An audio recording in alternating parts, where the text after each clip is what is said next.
Seguro que has conocido a muchísimos narcisistas, o al menos eso crees. Un ex que te utilizaba, una jefa sin empatía, un compañero con aires de grandeza, o ese influencer que vive del postureo extremo. ¿Cómo ha llegado la sociedad a producir tantos narcisistas? Pero para entender este fenómeno, primero debemos saber qué significa realmente tener un trastorno narcisista de la personalidad. Y qué mejor forma de entenderlo que con las historias de Alex y Lucía. Empecemos por Alex, que se acaba de incorporar a una gran empresa. Piensa en él como ese compañero que desde su primera reunión te sorprende con su gran presencia y por una seguridad brutal al exponer lo que piensa. Es alguien que parece tener mucho que aportar, así que tú y algunos compañeros os interesáis en él. Alex es increíble, os cuenta sus grandes logros en su anterior compañía y su historia de superación continua. Parece un hombre muy interesante y da gusto escucharle. Mientras él deslumbra a todos en la oficina, conozcamos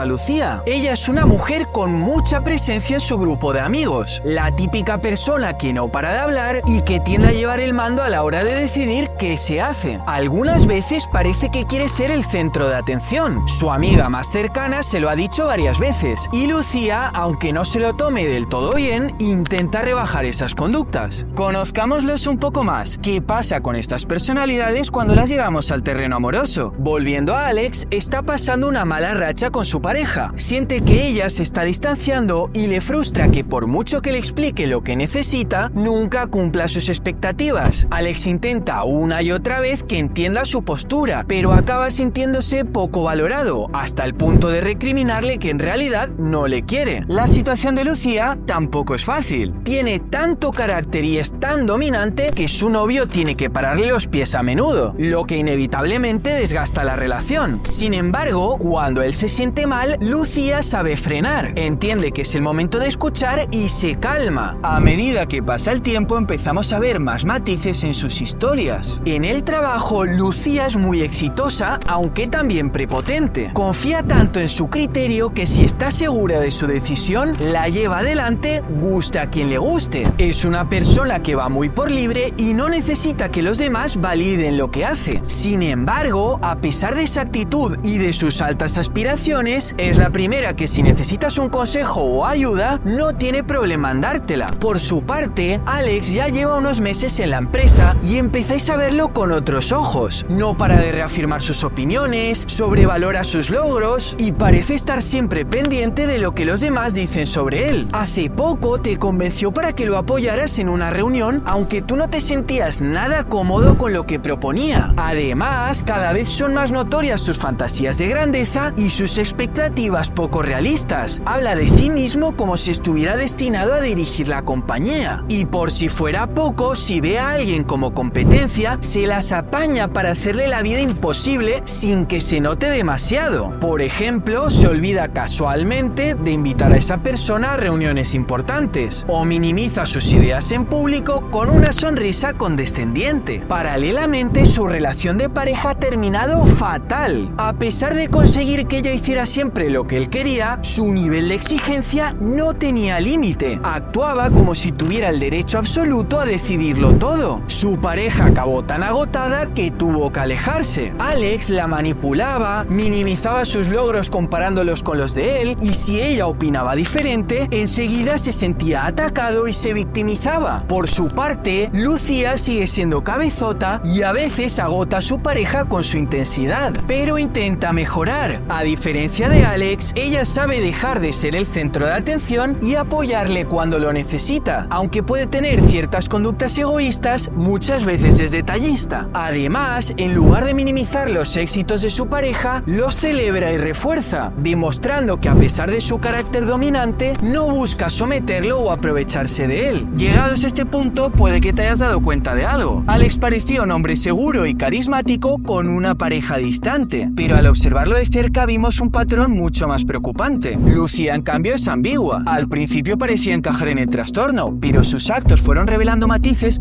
que ponen en duda esta conclusión. Estas dos historias reflejan el error más común de nuestra sociedad a la hora de evaluar a alguien: confundir ciertas tendencias de personalidad con un trastorno clínico. Tener un trastorno de personalidad narcisista no es simplemente creerse mucho o ser egocéntrico. Hablamos de una personalidad construida sobre la constante creencia de ser superior a los demás excesivas, una necesidad insaciable de admiración y un profundo déficit empático. La mayoría de estas conductas, pensamientos y emociones nacen de una autoestima y una identidad frágiles. Y cuidado, frágil no significa baja, significa inestable. Su valor depende demasiado de cómo los ven y reconocen los demás. Por eso buscan validación constante y pueden reaccionar con enorme defensividad ante una crítica, una opinión diferente o incluso alguien que destaque. Al centrarse tanto en proteger esa fragilidad, tienen serias dificultades para conectar emocionalmente con los demás. De hecho, no solo suelen ignorar las necesidades ajenas, sino que terminan utilizando a las personas para satisfacer las suyas propias. Al mantenerse en el tiempo, esta forma de actuar se convierte en un conjunto de patrones estables de la personalidad. En clínica se suelen describir a estos patrones como rasgos narcisistas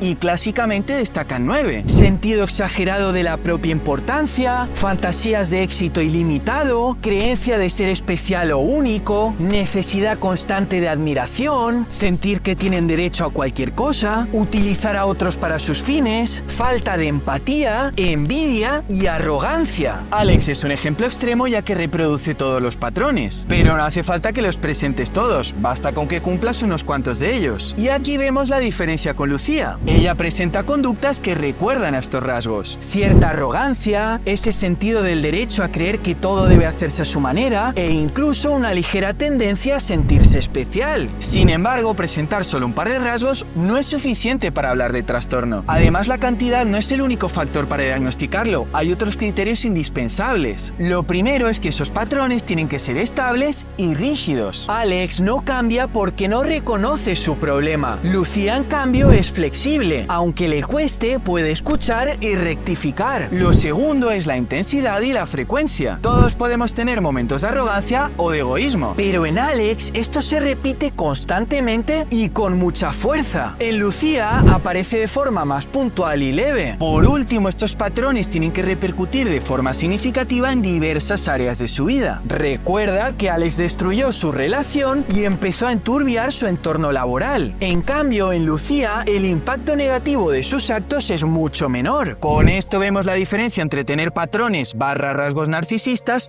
con tener un trastorno narcisista. Pero vayamos un paso más allá. ¿Y si te dijera que no solo confundimos estas dos cosas, sino que confundimos rasgos narcisistas con patrones que solo lo parecen? La clave para distinguirlo está en la motivación. Dos acciones pueden verse idénticas desde fuera, pero su causa y el objetivo que persiguen puede ser muy diferente. Recuerda lo que decíamos antes. Los rasgos narcisistas surgen principalmente para salvaguardar una identidad frágil. Y aquí cobra aún más sentido la diferencia entre los protagonistas de este vídeo. Lucía puede actuar con prepotencia porque confía demasiado en su criterio, no porque necesite la validación de los demás. Un exceso de confianza o una alta ambición no equivalen a patrones narcisistas si no están movidos por una necesidad constante de engrandecer y proteger una identidad frágil. Alex, en cambio, vive para el aplauso. Necesita que el entorno lo perciba como alguien excepcional para reforzarse a sí mismo. Esto se ve claramente cuando ambos debaten. Si llevas la contraria a Alex, se enciende y ataca porque siente que atentas contra sus capacidades y su valor como persona. Si Lucía se enciende, es simplemente porque su temperamento es dominante. De igual forma, si alguien destaca, Alex lo percibe como una amenaza. Lucía no necesita apagar a otros para brillar. Aunque sea competitiva, ayuda a quien lo necesita y no se acompleja por los éxitos de su pareja. Además, mientras Alex utiliza a las personas como instrumentos, Lucía no se relaciona con un fin utilitario, aunque sí tenga ciertas conductas egoístas. Pero incluso aunque los patrones de Lucía fueran narcisistas, no sería un trastorno. Ni tienen la misma intensidad que en Alex, ni deterioran de la misma forma su vida. Y en su caso, aunque tenga conductas difíciles, también muestra empatía,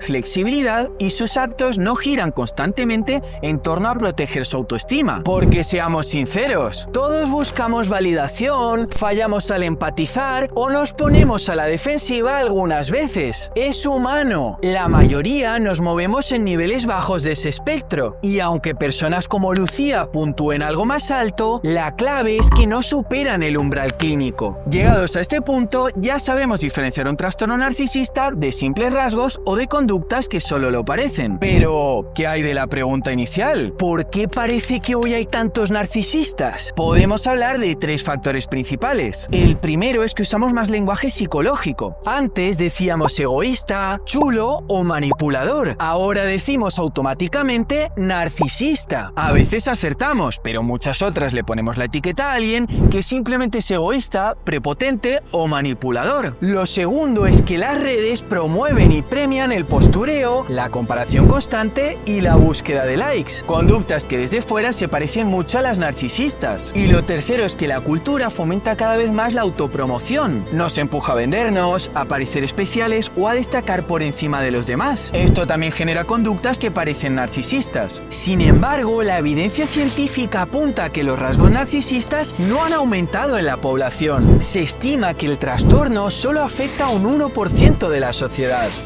Así que no hay más narcisistas que antes, simplemente hablamos más de salud mental y etiquetamos más fácilmente actitudes aparentemente narcisistas. Por eso, la idea central que quiero que te lleves es que las apariencias engañan. Tener un trastorno narcisista no es simplemente pecar de arrogancia o de falta de empatía de manera puntual. Es vivir atrapados en una identidad tan frágil que la mayoría de sus actos van destinados a convencerse a sí mismos de que son superiores. Al final, no se trata de cómo se muestran al mundo, sino de que necesitan sentirse especiales para protegerse de la vergüenza, la humillación y el miedo a no sentirse suficientes. Si te ha gustado este vídeo, házmelo saber en los comentarios y haré una segunda parte con algo que te va a dejar loco. Y es que existe otro tipo de narcisismo muy poco conocido. El de Alex es el más típico, pero hay otro que suele pasar desapercibido. Además, responderemos otra gran pregunta: ¿cómo se crea un narcisista? No olvides suscribirte y darle like. Por aquí te dejo otro vídeo que seguro que te gustará. ¡Nos vemos!